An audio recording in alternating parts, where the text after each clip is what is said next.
बेटा after completing that question number 6 हम चलते हैं 7 क्वेश्चन की तरफ। ये वन ऑफ द टाइप है बेटा, अपने आप में एक्सक्लूसिव क्वेश्चंस है ये, जो मैं आपके साथ डिस्कस करूंगा। ये एक ऐसे कुछ पर्टिकुलर क्वेश्चंस है जिसमें अगर आपने वो ट्रिक्स नहीं सोची जो मैं बताने वाला हूं तो शायद आप क्वेश्चन के रिजल्ट तक नहीं पहुंच पाओगे। तो पहले हम क्वेश्चन नंबर 7 पे ध्यान से देखते हैं, जो एक रेसिप्रोकल टाइप बोली जाती है। Why it is known as reciprocal type, जब आप ध्यान दोगे आपको क्लियर होगा। Solve for the x 3 time 3x minus 1 upon 2x plus 3 minus 2 time 2x plus 3 upon 3x minus 1 is equal to 5 and your x is never equal to 1/3 or minus 3/2. Why we have this basic information in our list? The reason behind that is these two terms. हमने पढ़ा था कि denominator में कभी भी x आता है तो उसके अंदर वो रिजल्ट्स नहीं हो सकते जिसकी वजह से ये दोनों जीरो हो जाए। तो अगर मैं x के यहाँ पे 1/3 ले रहा हूँ तो ये जीरो हो रहा है, और माइनस का 3/2 ले रहा हूँ तो ये जीरो हो रहा है। Therefore we are saying that we are consider here कि इन केस अगर हमारा आंसर ये आता है either 1/3 या माइनस 3/2, तो we have to directly ignore it because of the reason it is mentioned to us कि हमारी वैल्यू ऑफ x कभी भी इन दोनों में से कोई भी नहीं होने वाली है। Now why I am saying that कि this is a one of the reciprocal type. क्यों बोला जा रहा है ये रेसिप्रोकल टाइप है? अगर आपने एक बार दोबारा ध्यान से देखना है, क्योंकि अब तक मैंने जो क्वेश्चन बोला है वो आपने सुना नहीं है, सुना है तो आपने ध्यान नहीं दिया है, ध्यान दिया है तो आपको समझ नहीं आया है। क्या है वो चीज़? देखिए, जो ये फर्स्ट टर्म लिखी है और जो ये सेकंड टर्म लिखी है, मैंने कहा जो ये फर्स्ट ब्रैकेट लिखा है और जो ये सेकंड ब्रैकेट लिखा है, इसमें एक रिलेशन है, इन दोनों के बीच में एक रिलेशन है, इन दोनों में कोई ना कोई एक लॉजिक है, और वो लॉजिक है एक दूसरे के रेसिप्रोकल का। जो फर्स्ट टाइम पे लिखा हुआ है वो सेकंड टाइप का रेसिप्रोकल है, जो इस बच्चे को सेकंड टाइप का पहले दिख रहा है उसके लिए ये उसका रेसिप्रोकल है। तो इट मींस आप इसमें से किसी भी एक को एक वेरिएबल मान लो, let 3x minus 1 upon 2x plus 3 is y। मैंने इसे y मान लिया है तो automatically I am saying that ये 1 अपॉन y है, क्योंकि ये इसका रेसिप्रोकल है। तो 3 time y minus 2 time 1 upon y equal to 5। Are you getting again? 3 time y minus 2 time 1 upon y is equal to 5। As a result बेटा ये आ गया 3y minus 2 upon y equal to 5। ये भी clear है ना? मैंने क्या कहा, आपको एक बार दोबारा ध्यान से सुन लेना चाहिए। जब भी हमारा क्वेश्चन पर्टिकुलरली ऐसे आ जाए कि फर्स्ट टर्म और सेकंड टर्म में ये रिलेशन जनरेट हो जाए कि वो एक दूसरे के रेसिप्रोकल है, तो हम इन्हें स्पेशल कैटेगरी में डाल के बोलते हैं it is a reciprocal type questions, जिसकी फर्स्ट पार्ट के अंदर, फर्स्ट पार्ट के अंदर, सेकंड पार्ट के अंदर, या फर्स्ट टर्म के अंदर, सेकंड टर्म के अंदर जो वैल्यूज विजिबल है, जो एक्सप्रेशन दिख रही है, जो रैशनल फ्रैक्शंस दिख रहे हैं, रैशनल फ्रैक्शंस, वो एक दूसरे के रेसिप्रोकल है। तो आप इसमें से किसी एक को y मानोगे, दूसरा वाला अपने आप उसका रेसिप्रोकल हो जाएगा 1/y। आप चाहो तो लिख के देख लो, देयरफॉर एज, या ऐसा कह लो, and 2x plus 3 upon 3x minus 1 equal to 1/y। तो we simply substitute the question, substitute this result by y, तो यहाँ आ गया 3y, यहाँ आ गया 1/y equal to 5। Then to get a proper quadratic equation we take the LCM here, simplifying it very carefully. जब हम यहाँ तक पहुँच गए, सिंप्लीफाई कर लिया, तो मुझे अब जो यहाँ से एक नई क्वाड्रेटिक इक्वेशन मिलती हुई नजर आ रही है वो आ गई है 3y square 5y minus 2 equal to 0। तो this is the quadratic equation we generated from this particular question. तो check it again, this is a one of the reciprocal type, जिसमें जो भी यहाँ पे लिखा हुआ है और जो ये लिखा हुआ है वो एक दूसरे के रेसिप्रोकल है। Being a reciprocal of each other we consider any one of them as y and remaining term itself become 1/y। Then we substitute these values in our given questions carefully। तो यहाँ आ गया y और यहाँ आ गया 1/y which is equal to 5। Then बेटा ये 3y minus 2/y equal to 5। We take the LCM and shift this y to another side। ये 5y हो गया, ये उधर जाके माइनस हो गया। In the end we get a one of the quadratic equation जो बहुत ज़्यादा कॉम्प्लिकेटेड नहीं आई है। इसको हम सॉल्व कर सकते हैं just with the help of factorization method। तो what you say कि हम अब इसे सॉल्व कर जाएंगे factorization method से, और इसको फैक्टराइजेशन मेथड के लिए हम इसकी मिडल टर्म स्प्लिट करेंगे डायरेक्टली। तो देखिए यहाँ तक पहुंचे हम लोग, और यहाँ पे फैक्टर बनेंगे -6 के, कि 5 आ जाए तो 6 माइनस 1 होगा।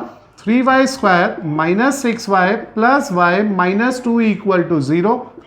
Take this common, we are left with y minus 2. Take 1 common, we are again left with y minus 2. Take this y minus 2 common, we are left with 3y plus 1 equal to 0. Is this clear? तो either we are saying that y minus 2 0 होगा और we are concluding that 3y plus 1 0 होगा. इन दोनों के 0 आते ही y की value या तो 2 आ जाएगी या फिर y की वैल्यू माइनस 1/3 आ जाएगी. लेकिन our concern is not to find out the value of y, our concern is there to find out the value of x because it is already mention solve for x. Is this clear? तो what we need to do after this, पहले आप यहां तक आराम से एक बार दोबारा सुन लो, फिर हम स्टेप बाय स्टेप x के लिए भी वर्क करेंगे. तो मैंने आपको कहा सबसे पहले क्वेश्चन नंबर 7 में हमें एक यूनिकनेस दिखाई दी कि ये एक रेसिप्रोकल टर्म्स है. बिकॉज ऑफ रेसिप्रोकल टर्म्स मैंने एक को y माना तो दूसरा बन गया 1/y. As we consider this as y and this become 1/y. Then after that बेटा जैसे मैंने इसे y और 1/y से रिप्लेस किया तो मुझे इसे सॉल्व करने के लिए क्वाड्रेटिक इक्वेशन बनानी पड़ी जो मैंने एलसीएम लेने के बाद फॉर्म करी और इसको y को दूसरी तरफ शिफ्ट कर दिया. शिफ्ट करने के बाद क्वाड्रेटिक बनी, मिडल टर्म स्प्लिट की गई, उसके फैक्टर्स बनाए गए, सिंप्लीफाई किया गया और इन दी एंड जो मुझे y मिले वो मिले 2 और -1/3.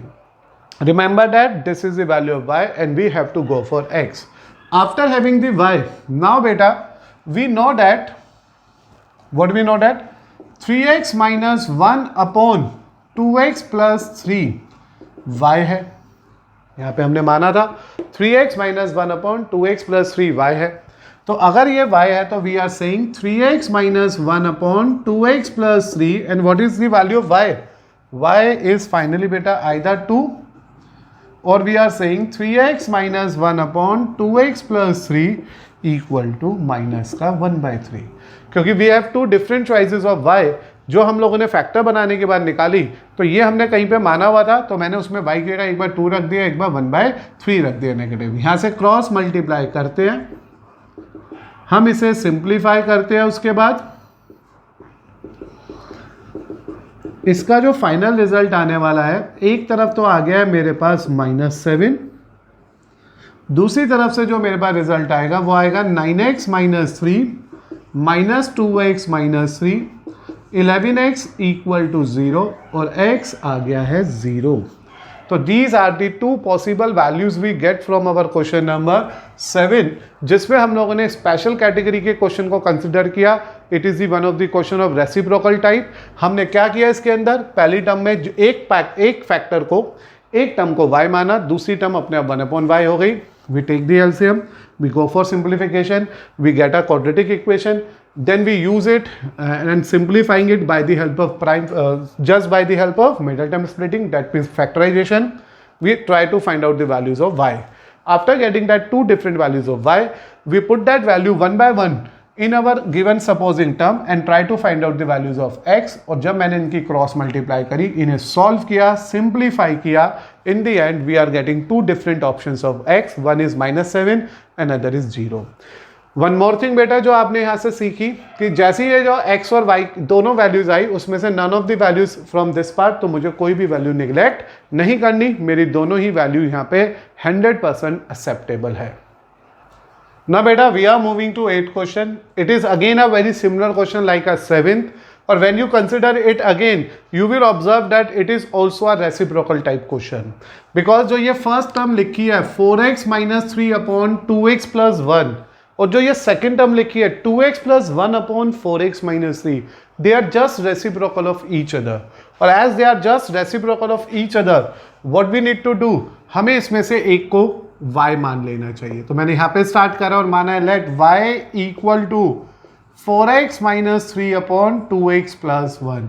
तुम लोगों ने फिर से ऑब्जर्व करा कि जो सामने लिखा हुआ x है ये दोनों नहीं हो सकते. Reason is again very clear कि -½ आने पे ये एग्जिस्ट नहीं करेगा और 3/4 आने पे ये एग्जिस्ट नहीं करेगा. इज दिस ओके ना? तो we consider first part as y and this become its second part. तो बेटा हमें क्या पता चल गया कि जो ये 2x plus 1 है और ये 4x minus 3 है, they are reciprocal of each other. तो to continue with this question right now, हमने यहाँ लिखा it is y minus 10 into 1 upon y equal to 3. क्या किया मैंने, we take this as y and we consider this as 1 upon y because these two expressions are just reciprocal of each other. Rational term है, new p upon q की term है, लेकिन एक दूसरे के रिवर्स है. तो एक को y माना, एक को 10 अपॉन y माना. थोड़ा सा सिंप्लीफाई करते हैं, एलसीएम ले लेते हैं. यहाँ पे क्या आएगा इसका एलसीएम? y आएगा इसका एलसीएम. तो here we are getting y square minus 10 equal to 3, y square minus 10 equal to 3y, y square minus 3y minus 10 equal to 0. तो this become one of the quadratic equation from our given question number 8. तो हम लोगों ने observe किया कि बेटा इसको तो हमने y माना था और ये क्योंकि उसका रेसिप्रोकल था, because this is the question of reciprocal type, तो वो 1 अपॉन y आ गया. तो जहां पहली टर्म y आ गई, दूसरी टर्म 1 अपॉन y आ गई, तो we substitute the value of y and 1 upon y in our given equation. वहां से यहाँ पे सब्सटीट्यूशन किया तो ये y हुआ, ये माइनस 10 अपॉन y हुआ इक्वल टू 3 है. फिर मैंने एलसीएम ले लिया y, तो यहाँ पे 1 आने से y स्क्वायर आ गया, माइनस 10 अपॉन y 3 आ गया. शिफ्टिंग की, ये बन गई मेरे पास एक respective quadratic equation. Again when you consider your equation again you are observing that it is very simple one. और इसके लिए हमारे को अगर y की वैल्यू चाहिए तो it is better to continue with the help of factorization method. तो यहाँ पे मैंने सोचा है कि इसके फैक्टर बना लेते हैं और बेटा इधर क्योंकि 0 है और यहाँ पे मुझे 10 के फैक्टर प्लान करने, तो इट इज 5 माइनस 2. तो it is y square minus 5 plus 2y minus 10 equal to 0. यार ये बेसिक तो आपको पता ही है कि a 1 है, b माइनस 3 है, c माइनस 10 है, ac माइनस 10 आएगा जो नेगेटिव है. Being a negative middle term के बीच में माइनस आएगा. 10 के ऐसे फैक्टर बनाओ कि माइनस करके 3 आ जाए तो वो 5 माइनस 2 आएगा. y कॉमन लेके ग्रुपिंग करी 5 माइनस वाई की, 2 कॉमन लिया, यहाँ पे ग्रुपिंग आई 5 माइनस 2 की. फिर पूरी फंक्शन में से y माइनस 5 कॉमन ले लिया, यहाँ आ गया y plus 2 which is equal to 0. Either we are saying y minus 5 0 है और we are consider y plus 2 0 है.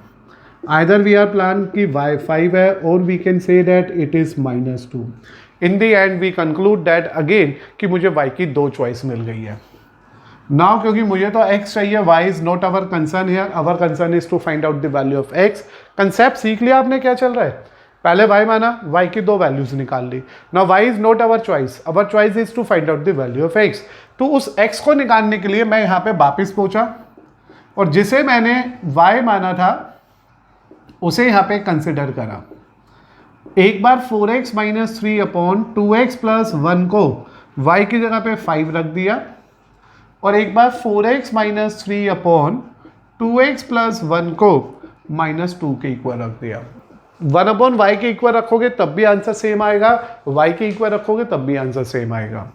तो 4x माइनस 3 10x प्लस 5, ये आ रहा है 4x minus 10x 5 plus 3 minus 6x equal to 8. x become minus 4/3 और यहां से आया 4x minus 3 minus 4x minus 2. It is 8x equal to 3 minus 2. x become 1/8. In the end we are getting 2 different solutions of x. Now एक बार check जरूर कर लेना क्या ये दोनों वैल्यू इसमें से कोई तो नहीं है, अगर होती तो इग्नोर कर देते, but here these 2 results are differ from that information, so these are our 2 final values of x. तो check it again your question. This is the type 2 number question जिसमें हमने आज रेसिप्रोकल टाइप पे concentrate करा है. अपने आप में यूनिक टाइप थी, मैंने स्टार्ट करने से पहले ही बोल दिया था कि अगर आप इसमें ये टाइप नहीं लगाओगे, ये कंसिडर नहीं करोगे तो it is quite difficult for you to simplify and get the answer. इसलिए what is better for us कि क्वेश्चन को स्टार्ट करने से पहले उसे देखो, ध्यान दो, समझो क्या उसके पीछे कोई लॉजिक तो नहीं चल रहा, कोई ऐसी इंफॉर्मेशन तो नहीं है जो इस क्वेश्चन को आसान बना सकती है. तो हमने जब इसे देखा और समझा तो हमें ये पता चला कि ये दोनों एक दूसरे के रेसिप्रोकल थे. We applied that reciprocal form. After that we are getting this general equation in the terms of y. We go for it, make the quadratic equation from the help of that one and we are having two different values of y as 5 and -2. But y, to get the result of y is not our concern. Our concern is to find out the value of x. Then we put this value of y one by one to this supposing result, जिसमें हमने 4x - 3 2x + 1 को y माना था. तो मेरे पास एक बार y को 5 डाल के आंसर निकाला गया जो आ रहा है -4/3, और एक बार y को -2 डाल के आंसर निकाला गया जो आ रहा है 1/8. After completing that reciprocal type beta, now we are moving to another question. That is a question number 9. Again a very good question and different question from our list. To start with this question, हमने देखा find the value of x. हमें यहाँ पे x की value को find out करना है. And if you not consider the question very carefully, तो नंबर ऑफ स्टूडेंट क्या करते हैं, वो इसका एलसीएम लेके शुरू हो जाते हैं. लेकिन एलसीएम मत लेना, क्योंकि आप लोग देख रहे हो कि ये जो टर्म चल रही है they are very same, identical, एक जैसी टर्म चल रही है. तो ऐसे क्वेश्चन को भी सबसे पहले हम सिंप्लीफाई करने के लिए x/x+1 को सब्स्टिट्यूट कर देते हैं y से, a से, p से, k से, आपकी मर्जी है. तो मैंने y मान लिया. Because of that the y² - 5y + 6 = 0 one of the equation बन गई है. तो व्हाट यू ऑब्जर्व हियर कि ये एक गिवन इक्वेशन है जिसमें आंसर ऑफ x -1 नहीं हो सकता है. तो जैसे x कभी भी -1 नहीं होगा, रीजन आपको क्लियर हो गया होगा, क्योंकि अगर -1 होगा तो दोनों टर्म एग्जिस्ट नहीं करेगी. तो हमने नोट किया this is again one of the special question जो रेसिप्रोकल टाइप तो नहीं है बट सब्स्टिट्यूशन टाइप है. जब तक हम इसमें सब्स्टिट्यूट नहीं करेंगे we are not getting our answer. तो एज अ रिजल्ट बेटा मैंने इसे x/1 को y माना. ये वन ऑफ द क्वाड्रेटिक बन गई. अब मैं इसकी मिडल टर्म स्प्लिट कर लेता हूँ, और इसकी मिडल टर्म स्प्लिट करना तो कोई भी डिफिकल्ट टास्क नहीं है यहाँ पे, क्योंकि मुझे +6 के फैक्टर बनाने की 5 आ जाए, तो +6 के फैक्टर की 5 आ जाए तो वो हो गए 3 + 2. कई बार स्टूडेंट 6 - 1 सोच लेते हैं, लेकिन याद रखो 6 - 1 कब होगा, जब यह माइनस होगा. तो हमने देखा ना ये ए और सी पॉजिटिव है तो बीच में प्लस आएगा. तो कन्फ्यूज़न नहीं रखनी है. फैक्टर्स के लिए बेसिक बातें फॉलो करनी है जो मैंने सिखाई है आपको प्रीवियस लेक्चर्स में. उसके बिहाफ पे जब आप चलोगे तो कभी भी मिस्टेक नहीं होगी, कभी भी प्रॉब्लम नहीं आएगी. तो यहाँ पे मैंने इसके फैक्टर्स बनाए आराम से, और मुझे यहाँ से ग्रुपिंग मेथड के बाद ये y के 2 पॉसिबल वैल्यूज़ मिलनी शुरू हुई, और दैट 2 पॉसिबल वैल्यूज़ जो आ गई, आइदर y - 3 0 आने वाला है और y - 2 0 आने वाला है. इट मीन्स या तो y 3 होगा या फिर y 2 होगा. तो पहले एक बार यहाँ तक सोचते हैं. दिस इज द 50% क्वेश्चन कि ये जो गिवन इक्वेशन है हमारे पास, this is in the one of the way कि जहाँ पे x/x+1 का होल स्क्वायर 5 टाइम x/x+1 + 6 = 0 है. तो मैंने इस पर्टिकुलर पोर्शन को y मान लिया. इसको y मानने से ये y² दिखने लगा, ये y दिखने लगा. We get the modified substituted equation. Modified substituted equation के बाद मैंने इसके फैक्टर्स बनाए, ग्रुपिंग करी, सिंप्लीफाई किया, और मुझे y के 2 आंसर्स मिल गए, 3 और 2. लेकिन मेरे को y निकालना कंसर्न नहीं है, मेरा x निकालना कंसर्न है. तो since we know that x/x+1 क्योंकि y है, देयरफॉर x/x+1 या तो 3 के इक्वल होगा या x/x+1 2 के इक्वल होगा. That value of x/x+1 is either 3 और इट इज आइदर 2. तो it is 3x + 3 x - 3x = 3 - 2x = 3. तो मेरे पास जो वैल्यू ऑफ x आ गई है, इसे बाद में लिख लेते, जो वैल्यू ऑफ x आ गई है वो आ गया है -3/2. तो we are in a position to say that x की वैल्यू -3/2 है. ये तो फर्स्ट केस हुआ. अब सेकंड केस की बात कर लेते हैं. इसमें the second case says that कि ये जो x/x+1 = y है, तो वो y 2 भी हो सकता है. भाई एक बार y तो 3 होगा, तो ये तो फर्स्ट केस बन गया कि जब मैंने y को 3 के इक्वल रखा, और ये सेकंड केस बन गया जब मैंने y को 2 के इक्वल रखा. तो यहाँ से जो x आ गया, after simplifying it, x - 2x = 2, ये ऊपर शिफ्ट कर दिया था मैंने, और यहाँ से जो x आ गया वो आ गया -2. तो on this behalf we are having our two different values of x from the question number 9 of this particular lecture, जहाँ पे हमने एक और स्पेशल क्वेश्चन पे, एक और स्पेशल पार्ट पे वर्क किया. In this particular question you observe that कि ये जो रिजल्ट था वो डायरेक्ट अगर हम क्वाड्रेटिक के लिए जाते तो डिफिकल्ट पड़ता. उसको आसान करने के लिए मैंने x अपॉन x प्लस 1 को y मान लिया. इसके y मानते ही यहाँ y स्क्वायर आ गया या 5y हो गया, ये 6 हो गया. And now you are getting a very simple standard quadratic equation. Then we plan to get the factors from it, simplifying it carefully by the help of middle term splitting. मेरे को y की दो choice मिल गई. First case में मैंने y को 3 रख के आंसर निकाला जिससे आंसर -3/2 आया, और सेकेंड केस में मैंने इसे 2 रख के आंसर निकाला जिससे आंसर -2 आ गया. तो we are moving to question number 10 जिसमें लिखा है solve for x. Again this is one of the question बेटा जिसमें हम आपको स्पेशल कैटेगरी को लेते हुए या इसको एक स्पेशल क्वेश्चन को समझते हुए वर्क करेंगे.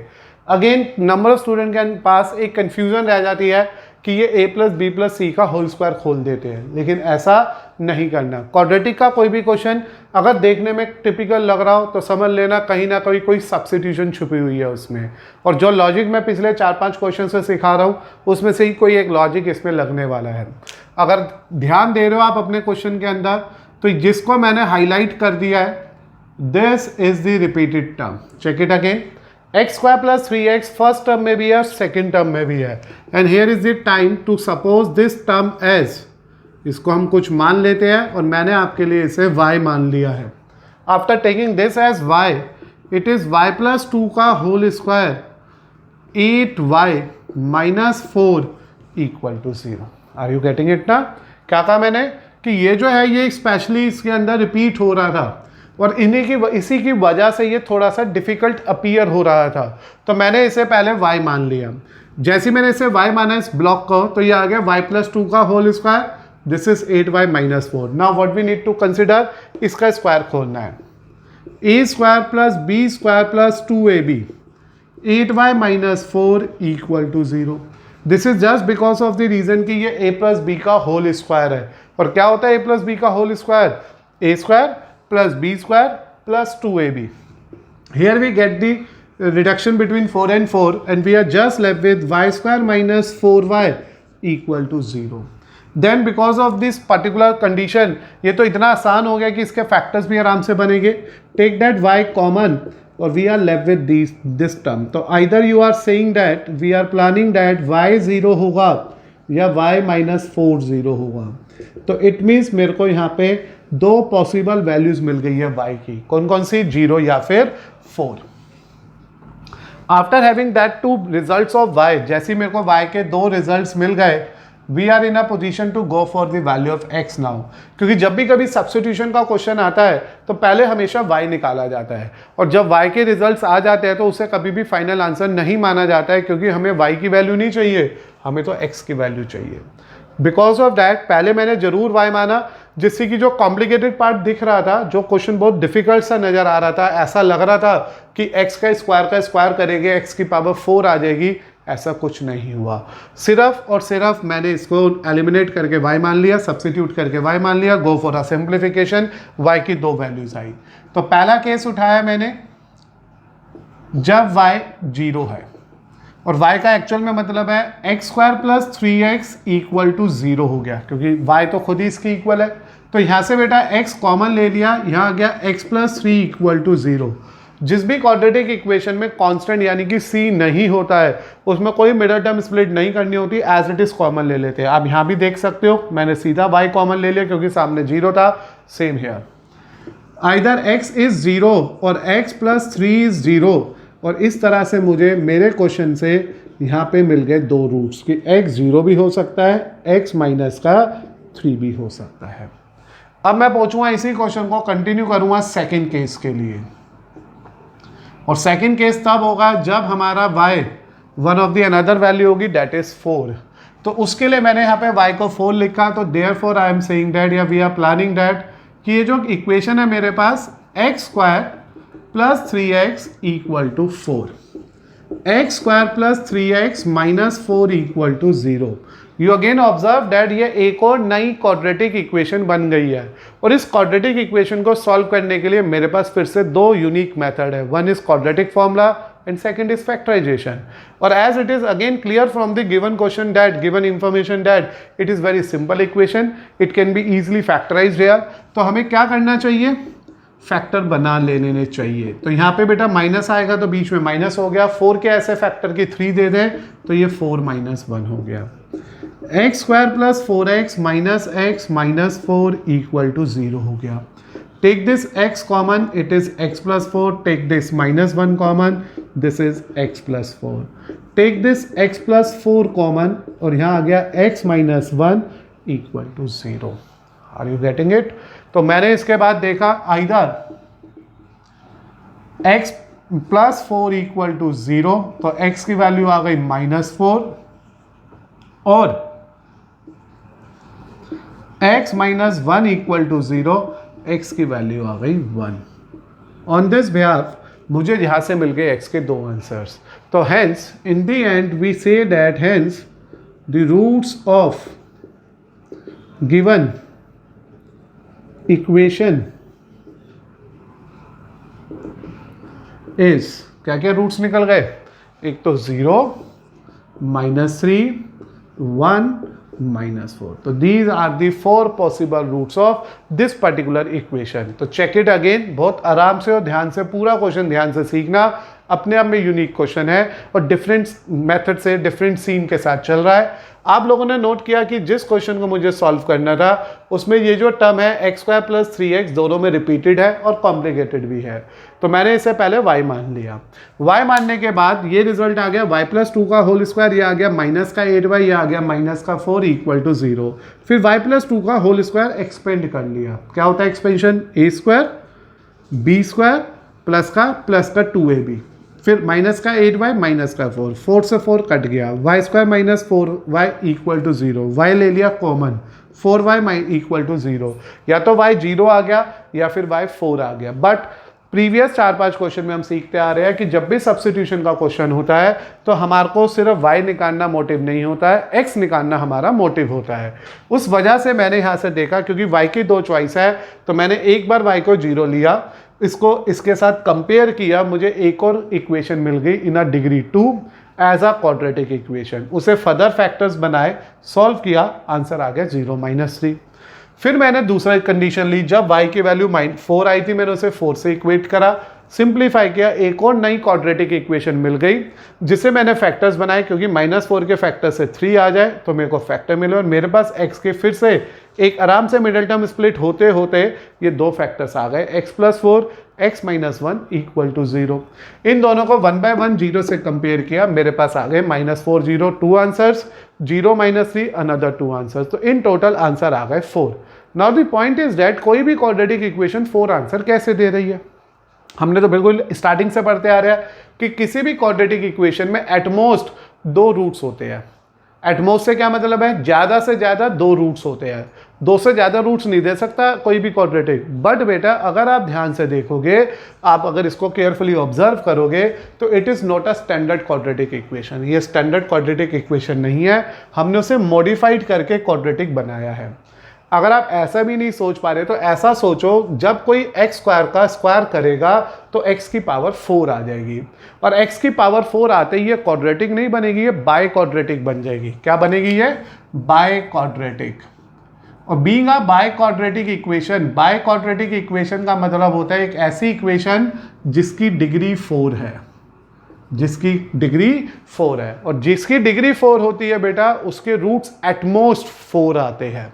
Is this okay? अगर लीनियर इक्वेशन इन 1 वेरिएबल है तो 1 डिग्री वाला आएगा, एक ही रूट्स आएगा. क्वाड्रेटिक इक्वेशन है तो उसमें 2 ही रूट्स आएंगे maximum two maximum. Cubic expression है तो उसमें 3 ही रूट्स आएंगे, अल्फा बीटा गामा, पढ़ा था पॉलिनोमियल नाम के चैप्टर्स में. और अगर ये बाय क्वाड्रेटिक है, बाय क्वाड्रेटिक मतलब जिसकी डिग्री 4 है, और आप भी देख पा रहे हैं एक्स स्क्वायर का स्क्वायर डिग्री 4 देगा, मीन्स जब कोई इसे डायरेक्टली एक्सपेंड करेगा विदाउट सब्स्टिट्यूटिंग ऑल दिस, वो अगर डायरेक्ट सॉल्व करने की कोशिश करेगा तो उसको यहाँ पे x की डिग्री 4 मिलेगी. Being a degree 4 it means इसके एटमोस्ट 4 आंसर आ सकते हैं, एटमोस्ट ज़्यादा से ज़्यादा 4 रिजल्ट्स आ सकते हैं और मेरे वही 4 रिजल्ट्स इस इक्वेशन के अंदर आ गए.